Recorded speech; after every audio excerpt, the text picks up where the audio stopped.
Bien, buenos días. Tercer tema, disculpen, tercer tema de segundo semestre. El organismo como sistema generador de energía.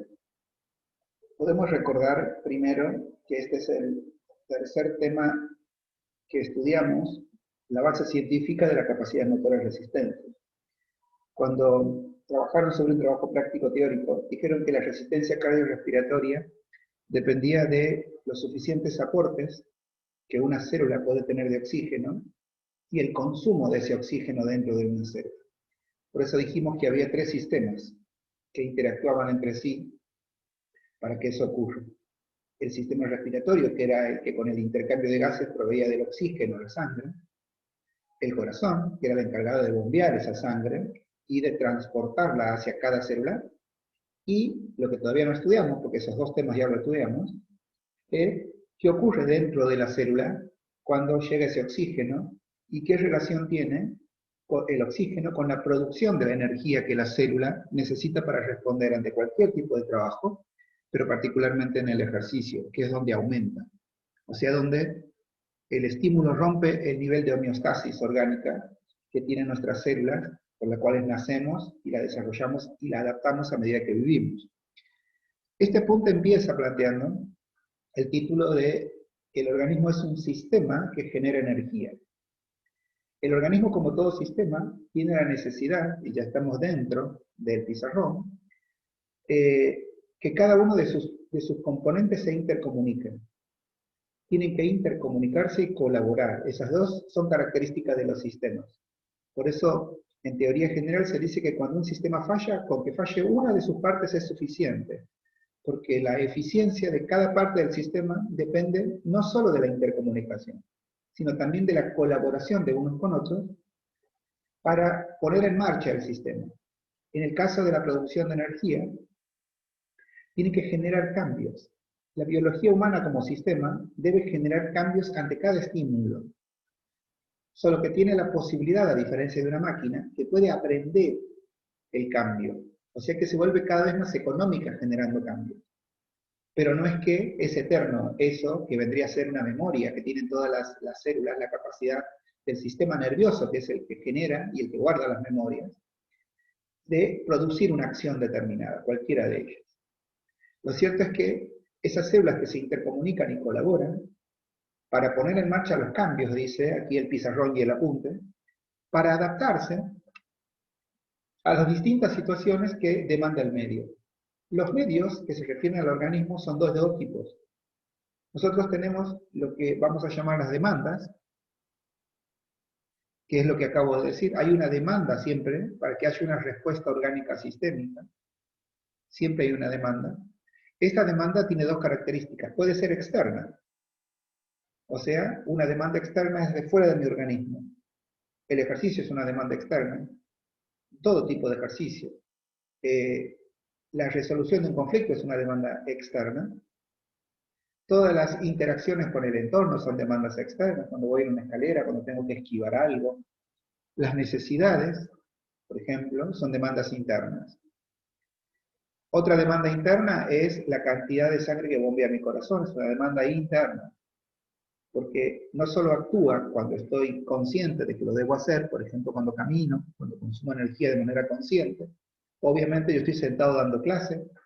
Si estuviéramos en el cursado presencial estaría parado y moviendo mis manos de otra manera y señalando el pizarrón. Y habría una demanda externa para que mis células consuman más oxígeno y para que mis órganos trabajen en un mayor volumen. O sea, el corazón mayor cantidad de sangre, el pulmón mayor cantidad de oxígeno. Ahora, si yo no estoy dando clase, o estoy sentado, o estoy durmiendo, esa demanda existe igual y se llama demanda interna. Todas las demandas orgánicas implican una respuesta orgánica sistémica, todas. Y esa demanda, esa respuesta orgánica, genera una adaptación a la demanda. Hay algo que les corrijo siempre en los trabajos prácticos, que tiene que ver con la característica de la adaptación. La adaptación es universal, o sea que es una característica de todo ser vivo. También es, para los alumnos que estudian entrenamiento, la adaptación, que estudian la carrera de entrenamiento deportivo, saben que la adaptación también tiene una característica bien específica, que es un mecanismo que se produce durante el entrenamiento. ¿Qué significa que es un mecanismo? Que ocurre sí o sí. O sea que si yo salgo a correr en este momento, en vez de estar dando clase, mi organismo se va a adaptar a la carrera. Ahora, esa adaptación desde el entrenamiento deportivo, que se da siempre porque es orgánica y porque desde la biología es una característica, puede ser positivo o negativo. Si yo me excedí en el volumen o la intensidad de la carrera, mi cuerpo respondió, pero es posible que después me lo cobre, o sea, que la recuperación no tenga la parsimonia, por un lado, la calidez por otra y la eficacia por otra que necesita. Entonces a lo mejor a la noche me despierto varias veces, me duele el tobillo, me duele la rodilla, pero me adapté, o sea, yo respondí a la demanda. Hubo una respuesta orgánica a la carrera, que si fue excesiva, la adaptación a la demanda produce consecuencias negativas, a lo cual hace plantear que la adaptación es negativa. ¿Mm? En el entrenamiento esto es muy importante, entender las dos cosas. Primero, que el alumno siempre se adapta. Por lo tanto, el hecho de que el alumno termine una serie de trabajos en entrenamiento, una clase, no es sinónimo de que la consecuencia de esa adaptación vaya a ser positiva. ¿Bien? Pero que la adaptación existe. Siempre nos adaptamos y siempre dependemos de una demanda, interna o externa. ¿Cómo ocurre este proceso? Eso también es importante porque esto se entrena. Piensen por un segundo que esta es una sesión. La demanda produce una sesión produce una demanda. Esa sesión va a generar respuestas orgánicas, pero no solamente en el músculo, no solamente en el corazón, no solamente en los órganos que estamos acostumbrados que participen de manera lógica en el entrenamiento. No el corazón, el pulmón, los vasos sanguíneos, el metabolismo celular, que son órganos que ya sabemos que participan, sino que todo el organismo, porque la respuesta es orgánica. Por más que no estudiamos de manera bien específica, porque no somos médicos, pero participa el riñón, el corazón, el páncreas, las glándulas endócrinas. Cada órgano, incluidos los órganos reproductores, porque secretan la hormona, los órganos reproductores, o sea, se llaman gónadas, la vamos a estudiar en endocrina, pero los testículos en los varones y los ovarios en las mujeres producen las hormonas del entrenamiento, que son los andrógenos más importantes, el estrógeno, la progesterona y la testosterona, y aumentan la producción. ¿Ven? Respuesta orgánica sistémica, mientras estamos entrenando, porque hay una mayor ruptura de las proteínas, desgastes, catabolismo, y eso implica anabolismo, si para eso está el sistema endocrino. Quise darles un ejemplo de lo que es la sistematicidad orgánica. Entonces, cada una de las células, cuando ocurre esta demanda, tiene la capacidad de comunicarse con las otras células y entablar relaciones con esas células para generar funciones superiores. Por ejemplo, cuando ustedes empiezan a aumentar la frecuencia cardíaca ante una caminata, un trote o una clase de aeróbica, cuando empiezan a aumentar, la célula se da cuenta que no puede más sola. Entonces se comunica con otras células que son sus propias vecinas, que son las que forman su tejido. Cuando ellas no pueden más, se van a comunicar con otras células, que vamos a llamarles a nivel muscular sinergistas, o sea, son las que la ayudan a cumplir esa función que está demandando ese estímulo, cualquiera de ellos. Claro, cuando un tejido se comunica con otro, empieza a funcionar de manera más eficiente y jerárquicamente un órgano. Un órgano, músculo o sistemas de músculo. Pero claro, el sistema de músculos, y ustedes saben, empieza a tener una generación, estamos hablando en este segundo, de los mecanismos circulatorios en el ejercicio. Porque las células empiezan a sacar de su metabolismo, o sea, de sus paredes, empiezan a sacar desechos que determinan el tipo de trabajo, ¿no? Es como si ustedes pasaran por la puerta de una casa y dirían, ah, mira, está por construir el vecino. ¿Y cómo sabe? ¿No ves que compró ladrillos, que compró cal, que compró cemento? Una célula, todos sabemos de lo que está trabajando por el desecho, igual que en la puerta del vecino, solo que en vez de la puerta, el organismo vierte los desechos al torrente sanguíneo, o sea, la sangre. Y empieza a ocurrir funciones que la tiene que coordinar alguien. Esta respuesta sistémica va generando funciones superiores y se organizan esas funciones de forma jerárquica y compleja. Pero la complejidad es ascendente hasta llegar hacia la función del sistema nervioso. Y eso lo estudiamos en mecanismos circulatorios en este caso. ¿Por qué? Porque yo necesito, por ejemplo, en esa región, que no olviden que empezó en una célula, pero después se comunicó con otras y relaciona su tejido, después con otras y relaciona su sistema muscular, con lo cual también a los huesos, también a los ligamentos, también a los tendones, y activó un sistema que está fuera de ellos, o sea, fuera del sistema muscular. Lo cierto es que en esta región en la que estoy trabajando ahora, vamos a suponer que estoy caminando en mi tren inferior, voy a requerir mayor cantidad, por ejemplo, de nutrientes y oxígeno. ¿Y cómo me doy cuenta de eso? ¿Y qué necesito? Bueno, me doy cuenta porque la sangre empieza a consumir más oxígeno y rompe la homeostasis. Y por otro lado, las venas empiezan a tener mayor cantidad de dióxido de carbono, rompe la homeostasis, lo que hemos conocido como la presión de dióxido de carbono y la presión de oxígeno. E inclusive sabemos dónde es medido. Pero lo cierto es que cuando eso sucede, o sea, cuando ese proceso sucede, cuando la sangre va perdiendo oxígeno y va ganando dióxido, y la sangre empieza a llenarse de un ácido que se llama ácido láctico. ¿Por qué? Porque es el resultado de la degradación de la glucosa, como ya vimos. Entonces se llena de ácido láctico la sangre, aumenta la cantidad. Y ese es un factor químico, apunte de mecanismos circulatorios en el ejercicio, es el factor químico que hace que el sistema nervioso se entere de que hay un aumento en esa zona de actividad metabólica. Entonces, si estamos trabajando mayormente con el tren inferior, el tren superior, la columna, las regiones superiores, empiezan a hacer una vasoconstricción compensadora. La hacen porque esa organización que acabo de nombrar recién, que es el nivel jerárquico y complejo, ascendente, ya llegó al sistema nervioso, a través de esos signos que tiene el organismo, y cada órgano, y en este caso el sistema portal de sangre. El sistema nervioso central, que se entera de todo, le avisa al sistema nervioso autónomo que tiene que activar sus neuronas vasomotoras para que haya contracción compensadora en las regiones menos metabólicamente activas y dilatación para que la sangre llegue a las zonas más metabólicamente activas. Pero esa organización de funciones superiores no termina allí, porque no solo el sistema necesita que redistribuyamos el flujo, el sistema también necesita más oxígeno y también tiene que liberar mayor cantidad de dióxido. Entonces, los sistemas sensores, los quimioceptores, le van a avisar a dos estructuras anatómicas que ya han estudiado, el centro respiratorio. Por un lado, los quimioceptores, o sea, los receptores químicos que están en la pared del bulbo, que van a medir la presión de dióxido, y a los que están en los senos carótidos y aórticos, que van a medir la presión de oxígeno.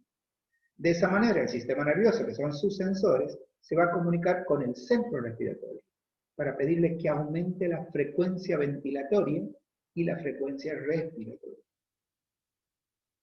El mismo sistema se va a encargar de mandar mayor cantidad de impulsos nerviosos simpáticos al nódulo sinusal y va a aumentar la frecuencia cardíaca.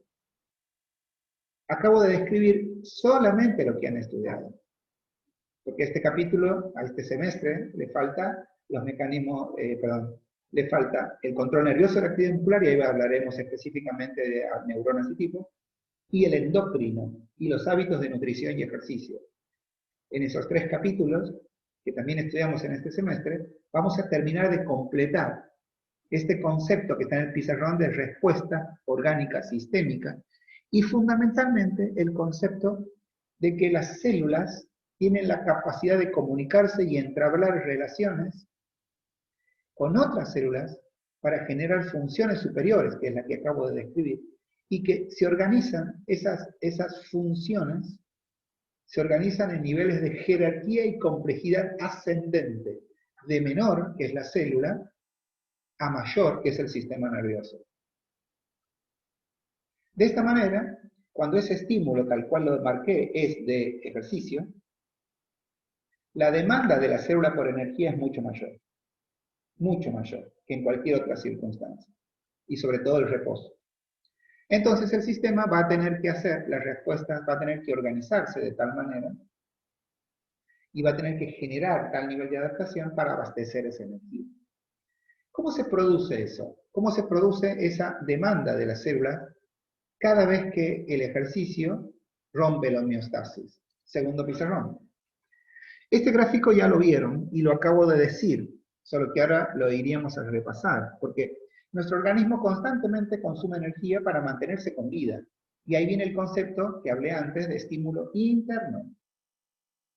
O sea, es un estímulo interno el que ocurre allí. Cuando ustedes están en reposo, o cuando ustedes están en actividades adaptadas, como el trabajo, por ejemplo, la vida social, personal, la que llevan, esas son actividades adaptadas. O sea que las respuestas se hacen con la homeostasis orgánica. ¿Bien? Por ejemplo, en este momento estoy dando clase, ustedes están escuchando una clase, están tomando apuntes y como alumnos, esa es una actividad adaptada que tienen. Los del primer cuatrimestre más adaptada todavía, los del segundo cuatrimestre un poco menos adaptada, pero adaptada al fin. No es lo mismo que el ejercicio, porque nuestro cuerpo todo el tiempo está constantemente consumiendo energía para mantenernos con vida. Y eso es lo que acabo de escribir recién, es lo que el apunte llama ciertas condiciones internas que le permiten funcionar adecuadamente, a pesar de que está recibiendo estímulos. Esa es la forma técnica en la que la dice el apunte, lo que acabo de dar como ejemplo. O sea, yo dando clases, ustedes tomando la clase, estudiando. Ahora, no quiere decir que ese estímulo, que lo voy a actar aquí, no active la irritabilidad biológica y que active el metabolismo. No quiere decir que no. No, lo que quiere decir es que el metabolismo tiene un mecanismo adaptado entre el catabolismo y el anabolismo, de tal forma en que la célula se repara sin demasiados costos, o sea, se rompe la homeostasis y se recupera la homeostasis, como un mecanismo dinámico. De tanto realizar ese estímulo, yo dar clases, ustedes tomar la clase, o cualquier otro estímulo, por ejemplo, los que están acostumbrados a limpiar su casa, los que están acostumbrados a hacer las compras, ya la célula hizo un crecimiento, o sea que ya tiene capacidad de responder de manera interna, y ya se adaptó a eso. Eso es lo que significa. ¿Bien? Bien. Perfecto. Ahora, ¿qué ocurre en el ejercicio? En el ejercicio, como en muchas situaciones, no solo el ejercicio, pero el ejercicio, porque somos estudiantes de entrenamiento, requieren mayor cantidad de energía que en el reposo. Insisto, el reposo no es que están acostados durmiendo, sino haciendo las actividades comunes. Cuando ustedes llegan de sus trabajos, cuando podían, si puede, que puede trabajar, que puede salir a trabajar, o cuando llegaban de cursar, o cuando llegan de sus actividades, a veces se ponen los cortos y se van a hacer ejercicio. En esa situación, las células no solo tienen que suministrar la energía para que el ejercicio se realice, sino que aparte la debe generar de tal forma que los ejercicios, así como fue el estímulo social, laboral, personal, sean eficientes, luego lo tienen que generar para que también en el ejercicio sea eficiente. Por lo cual, va a ocurrir ante el ejercicio esa ruptura de la homeostasis. Se inicia en cada una de las células, no olviden que lo acabo de graficar recién, ¿no? Se produce en cada una. Empieza a incrementar que el consumo de sustancias. Lo que ocurre en la célula ante el ejercicio es que al principio el metabolismo era una determinada cantidad de consumo, el metabolismo, que estaba adaptada a la célula. Ante el ejercicio empieza a producirse un catabolismo superior y empieza a consumir mayor cantidad de sustancias químicas. Eso es lo que vamos a estudiar en este cuatrimestre, qué sustancias consume y cómo produce la energía. Ellas son las que brindan la energía. En cada grupo de células musculares va a ocurrir que como aumenta el metabolismo, también aumenta, por ejemplo, la temperatura. ¿Por qué? Porque el aumento de las reacciones químicas en las células producen fricciones. Y esa sustancia química catabolizada no solo rompe la homeostasis, como dice el gráfico y como dice el pizarrón, sino que aparte esa ruptura de la homeostasis hace que se acumulen sustancias de desecho. Esas sustancias de desecho son las que se van por los capilares venosos, hacia las vénulas. Las vénulas son, capilar venoso está dentro de la célula, las vénulas ya están por fuera. ¿Ven? Y ahí en la sangre van los desechos. El oxígeno empieza a disminuir su concentración. ¿En dónde? Aquí. Primero en la célula, que tiene oxígeno guardado. Pero claro, el trabajo empieza a consumir oxígeno. Y en donde se mide el oxígeno no es dentro de la célula, sino en la sangre. ¿Por qué? Porque esto que es una arteriola, que va a representar un capilar que va a ingresar a la célula, el capilar ingresa, la arteriola está por fuera. Esta arteriola que está aquí tiene una determinada cantidad de oxígeno que ya hemos estudiado, que se llama presión de oxígeno. Como la célula consume más y el pulmón no estaba acostumbrado a dar mayor cantidad de oxígeno, entonces va a bajar la cantidad de oxígeno para proveer a la célula que está en ejercicio. Cuando comienza a disminuir su concentración, es cuando empiezan a producirse mayor cantidad de desechos y mayor producción de dióxido de carbono, que es lo que grafiqué en la primera parte de la clase. Allí es cuando así se describe de esta manera la ruptura de la homeostasis, pero en el ejercicio. Y ahí es cuando, como les dije al principio, el sistema nervioso empieza una serie de cambios. ¿Para qué? Para que la célula pueda mantener el equilibrio que tenía. Empieza una serie de cambios. ¿Quién genera esos cambios? Subtítulo de apuntes: control del estado del ambiente de la célula. ¿Quién es el que se encarga de hacerlo? El núcleo celular. ¿Ven? ¿Lo ven? Aquí es el jefe. El núcleo celular es el que hace todo lo que necesita cada célula para mantener su estado de equilibrio y homeostasis. La célula, siempre que ven una imagen como la del pizarrón de una célula, o cualquier otra, vamos a ir a una imagen más, aquí ven, siempre es bien visible. Todos los que dibujan una célula dibujan de manera bien visible, porque es el cuerpo grande. Dentro de los cuerpos que tiene la célula es el de lo más grande. Frecuentemente es esférico, siendo en general por eso lo más voluminoso que tiene la célula. Esencialmente el núcleo tiene dos funciones, que es lo que le permite ser el gran controlador del ambiente celular. Hay cosas que tienen que ir identificando en la clase, que tiene que ver con el lenguaje biológico.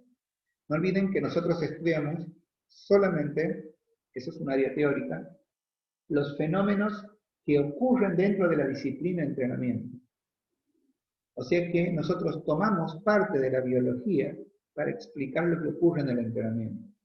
Por lo tanto, nuestra educación biológica es muy, muy chiquita y limitada al entrenamiento. No es que por saber algo de células ya sabemos biología, o podemos ser profes de biología, o podemos discutir con un médico o con un biólogo de células. No, es ínfimo, porque es un área teórica. El apunte no es de célula.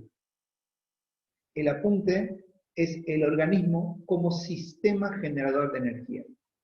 Lo que sí sabemos es que por organización específica, la célula es la unidad mínima del organismo.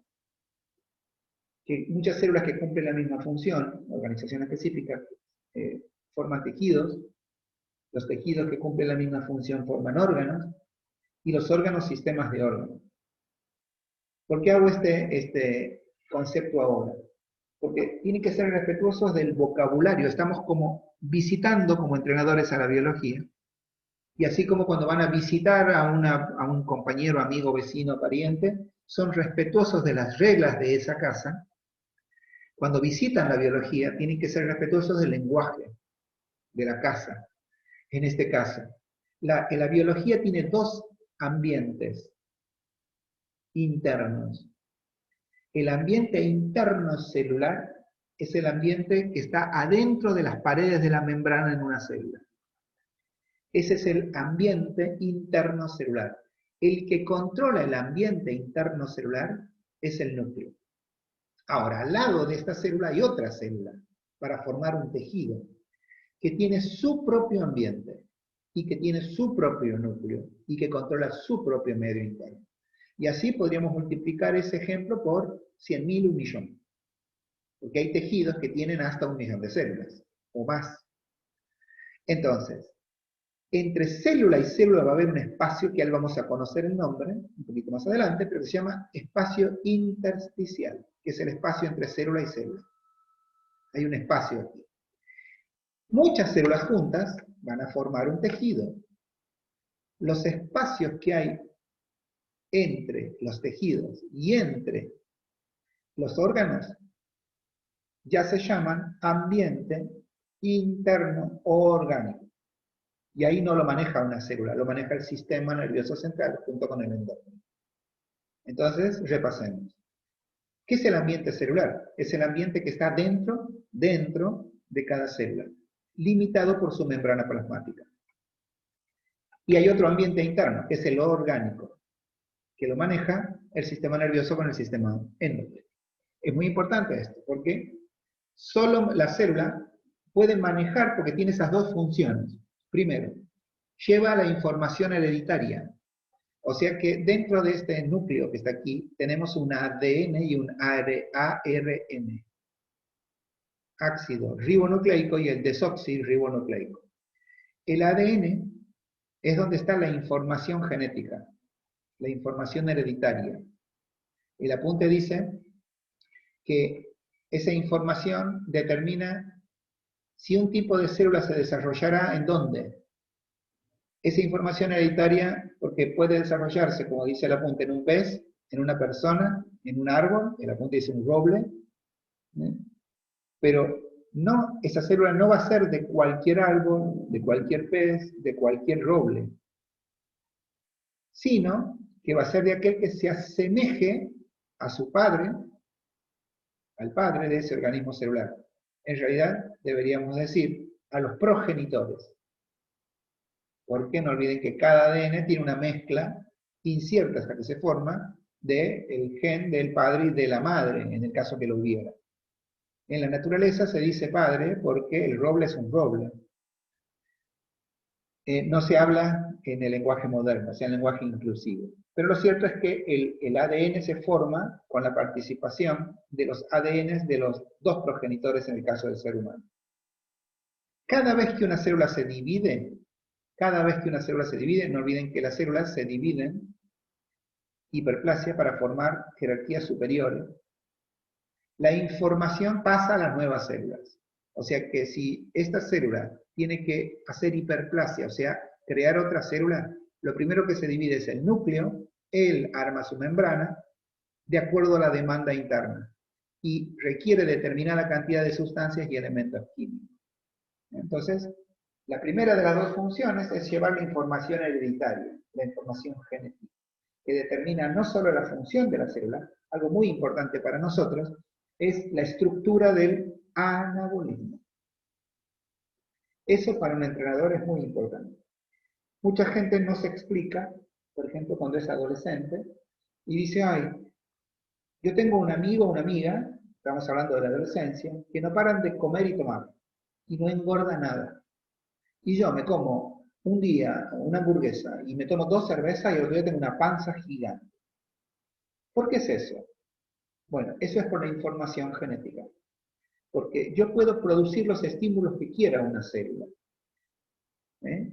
Vamos al gráfico anterior que es más gráfico. Yo puedo generar cualquier tipo de estímulo en una célula. Cualquiera, ¿eh? Cualquiera. O sea, ustedes generan un estímulo y lo único que hacen es decirle a la célula que tiene que responder a ese estímulo. Ella va a responder porque es irritable. ¿Sí? O sea que va a responder al estímulo, porque es irritable. Y va a activar un metabolismo. Y va a catabolizar. Si ustedes en un grupo de 5 adolescentes, los 5 comen hamburguesas y los 5 toman 2 cervezas cada uno, el catabolismo es el mismo. El mismo es mismo en todas las células. ¿Por qué? Porque tuvieron el mismo estímulo. Si saco el ejemplo de la vida social y lo pongo dentro del entrenamiento, sería lo mismo.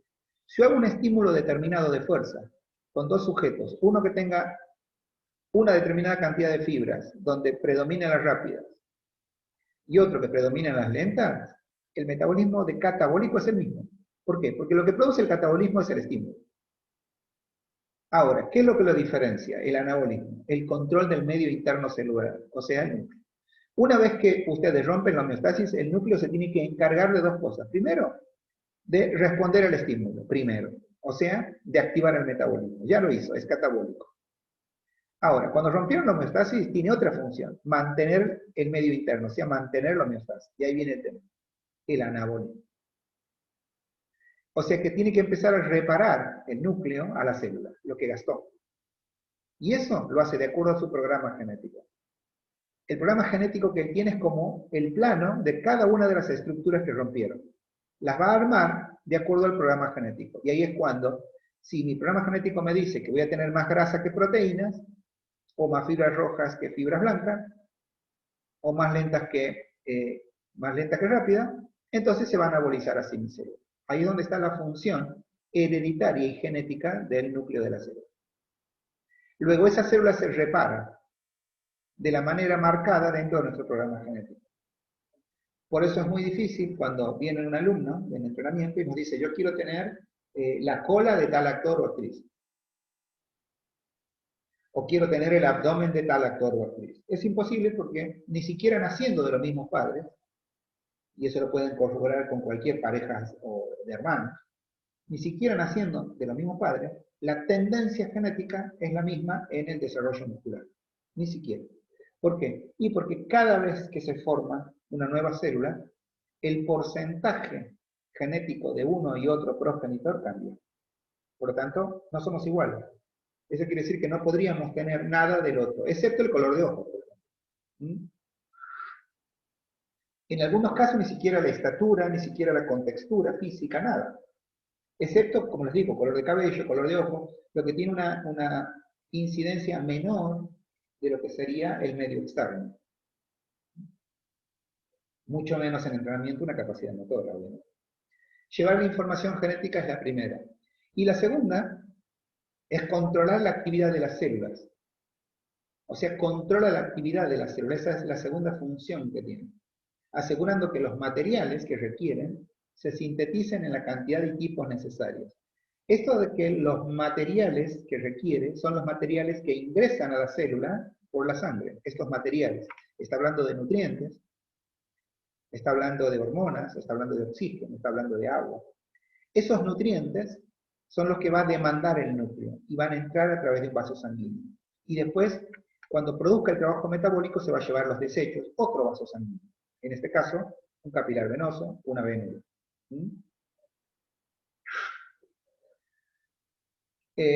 Da un ejemplo el apunte. Dice, luego de una actividad física, la célula muscular necesita recomponerse en cuanto a estructuras. Las estructuras es todo lo que tiene forma adentro de una célula.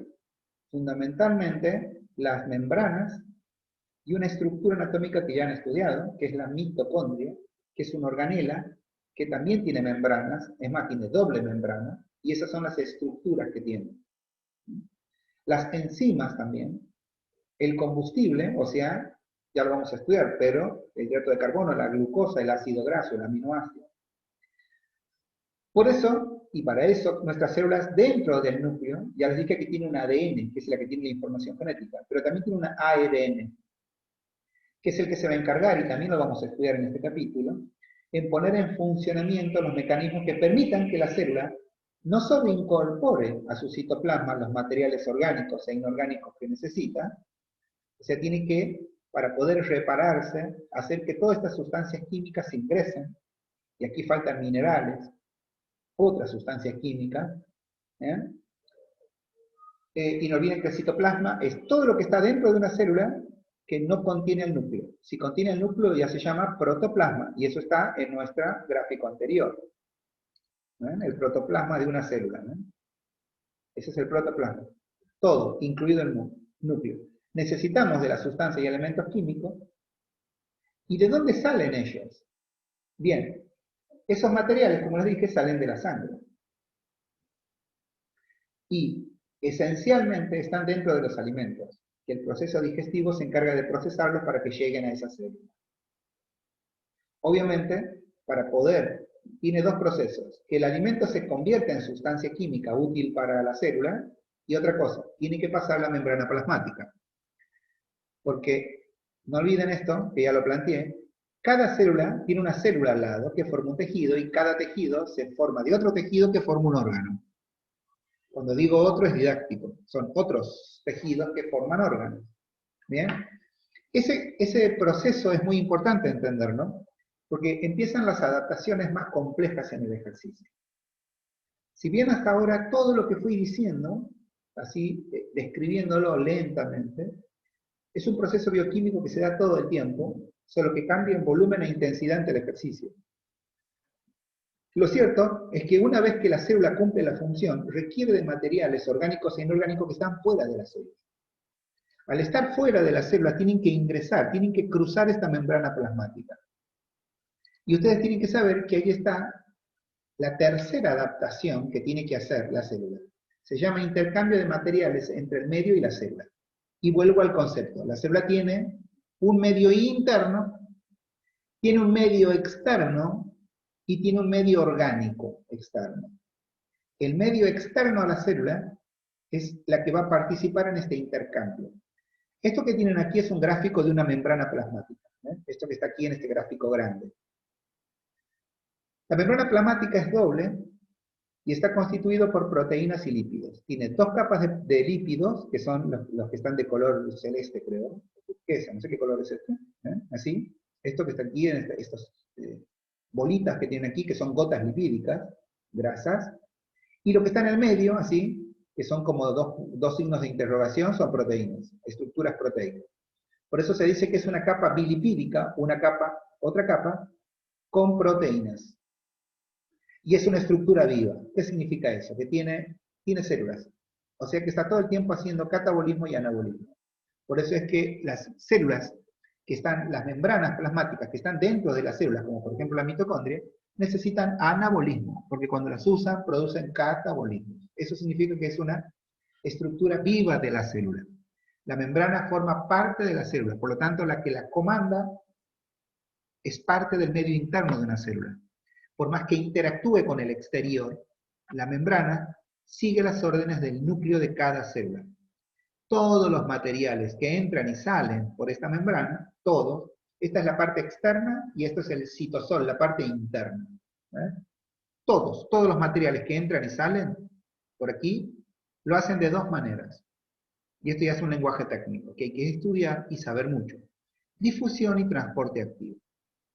Difusión y transporte activo. ¿Qué es la difusión? No olviden que esos son los mecanismos por los cuales los mecanismos entran y salen. Perdón, las sustancias químicas entran y salen. La difusión siempre consiste en un desplazamiento de las moléculas de una zona de alta concentración a baja concentración. Y aquí hay un ejemplo de difusión. ¿Ven? Estos dos ejemplos son de difusión. O sea, que nosotros tenemos aquí dos ejemplos de difusión. ¿Ven? Entonces, aquí tenemos la difusión, que como el apunte les va a decir, la difusión puede ser difusión simple o facilitada. Hay dos tipos de difusión, una simple y una facilitada, dos tipos de difusión. Ahora bien, la difusión simple es cuando, no olviden que las dos difusiones, las dos, implican que la sustancia química que va a pasar pase de una zona de alta concentración a una zona de baja concentración, de alta concentración. Y aquí hay un pequeño gráfico, fíjense. Esta sustancia química X, que está aquí, tienen 1, 2, 3, 4, 5, 6, 7, 8 moléculas de la sustancia. Y aquí abajo hay solo 2. Entonces, va a pasar de una zona de alta concentración a una zona de baja concentración. Y aquí también. Aquí tengo mayor concentración de una sustancia química X y tengo una sola aquí.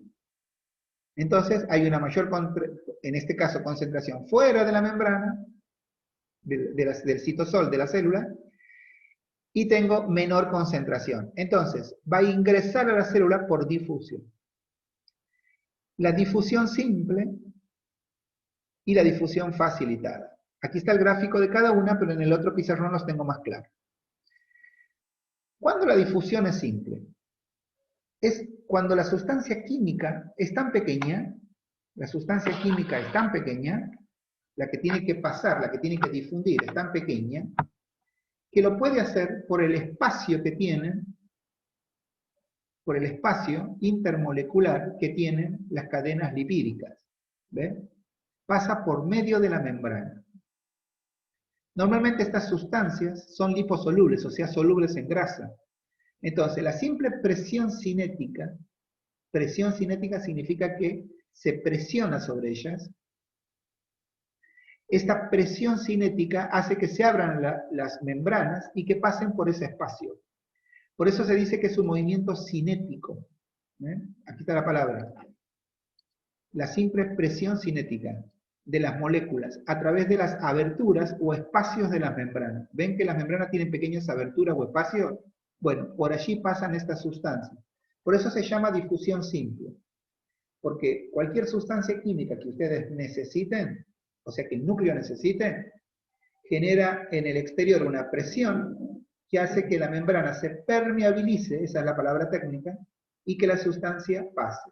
Difusión simple es cuando la sustancia química que mi célula necesita está altamente concentrada y perdemos la homeostasis interna. O sea, teníamos dos y gastamos una, nos quedamos con una, entonces la membrana permite que pase una para mantener la homeostasis. Y se llama difusión simple. La difusión facilitada cambia, porque esta molécula ya no es liposoluble, o sea que no es que puede pasar por la membrana, es una molécula más grande. Para que vayan tomando idea de nombres, los ácidos grasos, por ejemplo, que son sustancias químicas que se producen por degradación de la grasa, los ácidos grasos, por ejemplo, cuando van a ingresar o necesitamos ácidos grasos, lo hacen por difusión simple porque justamente son liposolubles. Son moléculas muy pequeñas que pueden pasar por el intersticio de la membrana. Entonces la simple presión cinética, el movimiento cinético le permite entrar. Perdemos una, entra una. En cambio la glucosa no. La glucosa, esta estructura que tienen aquí, es una proteína transportadora. Va a requerir de una proteína transportadora que aquí está en reposo, por lo tanto, mis células no necesitan glucosa. Entonces, está mayormente concentrada por fuera, pero no entra, porque está tapada, en este caso, la proteína transportadora. Pero tiene la posibilidad anatómica de destaparse. ¿Cuándo? Cuando gasto la que tenía. Si yo gasto una, voy a necesitar que ingrese esa glucosa hacia el interior. Entonces se va a producir la apertura de la proteína transportadora. Es difusión igual, porque sale de una zona de mayor concentración y viene a una de menor concentración, que es lo que caracteriza la difusión. ¿Sí? Ahora, necesita de esta molécula. Por eso dice que requiere de la interacción de moléculas con una proteína transportadora que los ayuda a cruzar la membrana. No puede pasar por el intersticio porque es muy grande, entonces hay una proteína que le permite pasar cuando el núcleo la autoriza. Es el núcleo el que hace. Ahora, el tema no es cuando hay una difusión. ¿Por qué? Y porque la difusión implica que afuera hay mucho y adentro hay poco, o viceversa. La difusión es pasar de zonas de alta concentración a baja. Que si la molécula me lo permite, hago una difusión simple. Hay una simple presión cinética y pasa a la sustancia química. En cambio, en la facilitada se complejiza más, porque necesito una proteína transportadora. Ahora bien, el segundo elemento que permite la difusión, el otro era el transporte activo. Aquí se va a complicar un poco más, un poquito más.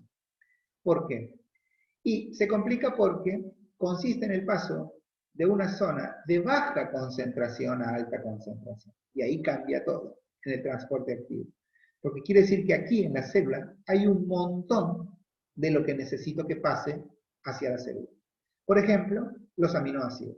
Los aminoácidos son sustancias químicas que están en la sangre, que vienen de la digestión de los alimentos también, y que requieren pasar cuando mi célula muscular, por ejemplo, necesita armar proteínas. Ustedes hicieron fuerza, o caminaron mucho, o levantaron peso porque se están mudando. O sea, usaron muchas proteínas, ¿sí? Pero musculares, proteínas musculares. Degradaron mucho músculo, hicieron fuerza. Entonces, sus músculos van a necesitar proteínas para repararse.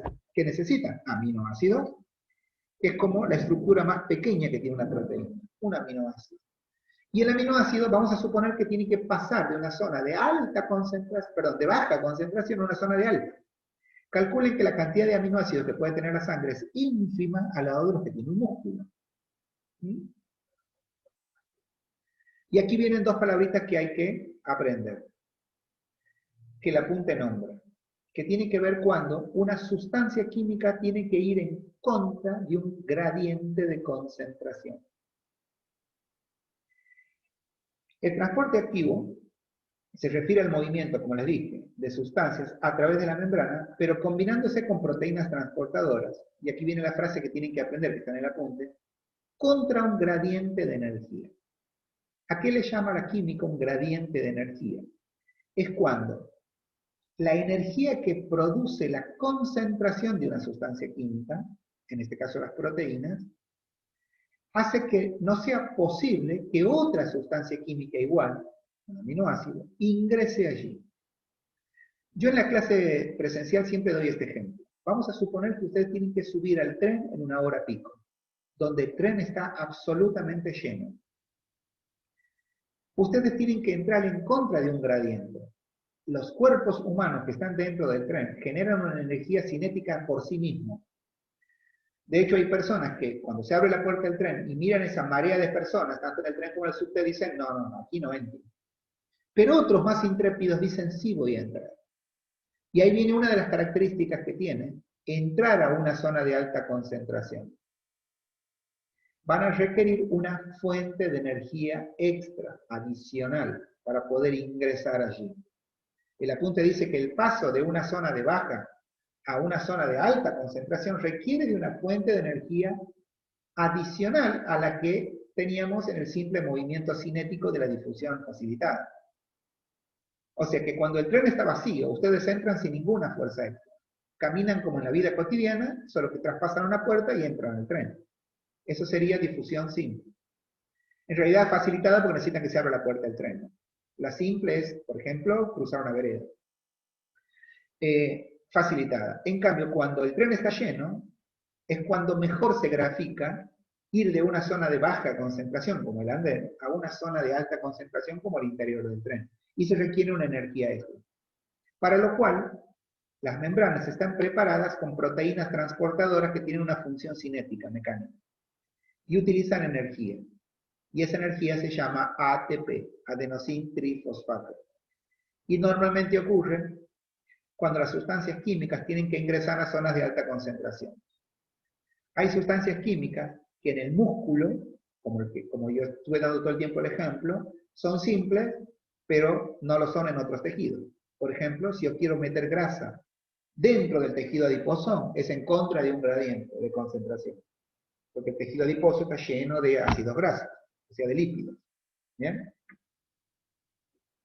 En esta clase, sin la aplicación técnica todavía, lo único que tenemos que saber de manera bien clara, es que hay un intercambio entre materiales de célula y medio, que lo hacen a través de su membrana plasmática. Tienen que saber que esa membrana plasmática es doble, que está constituida por proteínas y lípidos, de lo que se deduce que es una parte viva de la célula.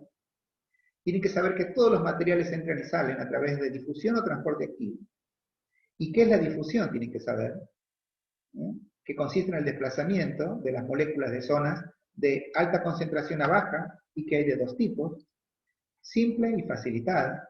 La simple es la que se produce por simple movimiento cinético, y la facilitada es la que requiere una proteína transportadora para cruzar. Ninguna de las dos necesita energía, porque pasan de zona de alta a baja. En cambio, el transporte activo sí requiere de energía. ¿Por qué? Porque tienen que pasar de una zona de baja concentración a una zona de alta, o sea que tienen que moverse en contra de un gradiente de energía. Por lo tanto, necesitan una fuente de energía extra. El concepto es que las sustancias no pueden difundir fácilmente, en la frase del apunte es cuesta arriba, mediante difusión simple. ¿Bien? Una cosa solamente, porque esto cuando vayan al apunte se van a dar cuenta que tienen una hoja y media para estudiar. Pero para aquellos que todavía no han estudiado química, por eso voy muy lento, este capítulo cuesta. Por lo tanto, les planteo que no solamente escuchen la clase con una hoja en blanco y anoten ejemplos sobre todo, sino que luego se sienten con cada parte del apunte y la aprendan para poder seguir progresando en el apunte. Sepan que lo que acaban de estudiar ocurre todo el tiempo en su cuerpo, pero que la forma en la que ocurre es tan simple que no sirve para el ejercicio. Por eso es que una persona desacondicionada, cuando sale y va a la plaza a trotar, da una vuelta y se cansa. Porque los sistemas orgánicos, vamos a ir, para terminar esta clase, vamos a ir a mi primer pizarrón. Los sistemas orgánicos, ante cualquier demanda, tienen que comunicarse con otras células, las células, y tienen que crear, a través de funciones superiores y de manera jerárquica y complejamente ascendente, una respuesta sistémica para adaptarse a la demanda. Cuando esto se trata de energía, involucra todo el sistema como se los marqué, a todo. Todo este sistema se involucra. Todo lo que hemos estudiado hasta hoy y lo que vamos a seguir estudiando. No olviden que falta nervioso y endocrinidad y nutrición. Todo se combina para que el alumno sea capaz de responder con su célula ante la demanda de energía. Ese es el capítulo. Y requiere de mucho conocimiento químico. Así que vamos a ir lento. Insisto, tienen hoja y media. Les voy a mandar igual en 2 partes el apunte, hasta las fuentes de energía. El lunes les voy a volver a mandar una clase, porque tienen que tratar de concentrarse y estudiar este capítulo. Les agradezco la atención y que tengan un lindo día.